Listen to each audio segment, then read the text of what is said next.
Welcome to unique GK channel. Friends నమస్తే. Urban challenge fund దీనికోసం మాట్లాడితే భారతదేశంలో వేగంగా పెరుగుతున్న పట్టణ జనాభా, ట్రాఫిక్ కాలుష్యం, నీటి సమస్యలు, హౌసింగ్ కొరత వంటి సవాళ్లను ఎదుర్కొనేందుకు కేంద్ర ప్రభుత్వం ప్రవేశపెట్టిన ఒక ముఖ్యమైన ఆర్థిక కార్యక్రమమే ఈ అర్బన్ ఛాలెంజ్ ఫండ్.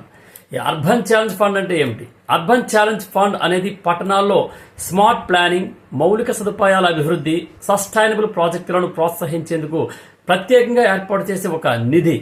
ఇది నగరాలు పోటీ పద్ధతిలో ప్రాజెక్టులు సమర్పించి ఉత్తమ ప్రాజెక్టులకు నిధులు పొందే విధానము. ఇది ఎందుకు అవసరం అంటే భారతదేశంలో పట్టణ జనాభా వేగంగా పెరుగుతోంది.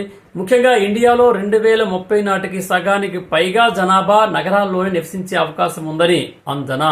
కాబట్టి ఈ పట్టణ సమస్య, దీనివల్ల పట్టణాల్లో సమస్యలు ఏంటంటే ట్రాఫిక్ రద్దీ పెరుగుతుంది, తాగునీటి కొరత ఏర్పడుతుంది, కాలుష్యం పెరుగుతుంది, సమ్ ప్రాంతాల విస్తరణ జరుగుతుంది, గ్రీన్ స్పేస్ల కొరత కూడా ఏర్పడుతుంది. ఈ సమస్యలకు సృజనాత్మకంగా పరిష్కారాల కోసం ప్రత్యేకమైన నిధి అవసరం ఉంది.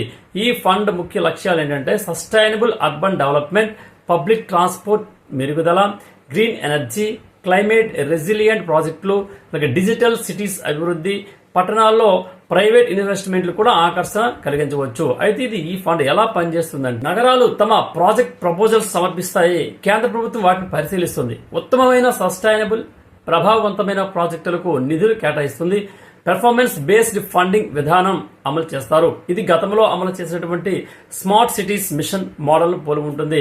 అర్బన్ ఛాలెంజ్ ఫండ్ వల్ల లాభాలు నగరాల మధ్య ఆరోగ్యకరమైనటువంటి పోటీ, మెరుగైన రహదారులు, మెట్రో ప్రాజెక్టులు, గ్రీన్ బిల్డింగ్స్, నీటి రీసైక్లింగ్ ప్రాజెక్టులు, ఉద్యోగ అవకాశాల పెరుగుదల, ఇన్ని లాభాలు ఉన్నాయి. అయితే ఉదాహరణగా ఇంకా smart traffic management, electric bus క్యారిడార్లు, సస్టైనబుల్ హౌసింగ్ ప్రాజెక్టులు, స్మార్ట్ వాటర్ సప్లై సిస్టమ్ ఇలాంటివి కూడా ఏర్పాటు చేసుకోవచ్చు. కన్క్లూజివ్గా మేము చెప్పాల్సింది ఏంటంటే ఈ అర్బన్ ఛాలెంజ్ ఫండ్ అనేది విజయవంతమైతే భారత నగరాల రూపురేఖలు పూర్తిగా మారిపోతాయని మనం మనస్ఫూర్తిగా చెప్పడం జరుగుతుంది. హలో, మిమ్మల్ని వీడియో నచ్చితే సబ్స్క్రైబ్ చేయండి, నచ్చకపోతే కామెంట్ మాత్రం తప్పనిసరిగా చేయండి. Thank you.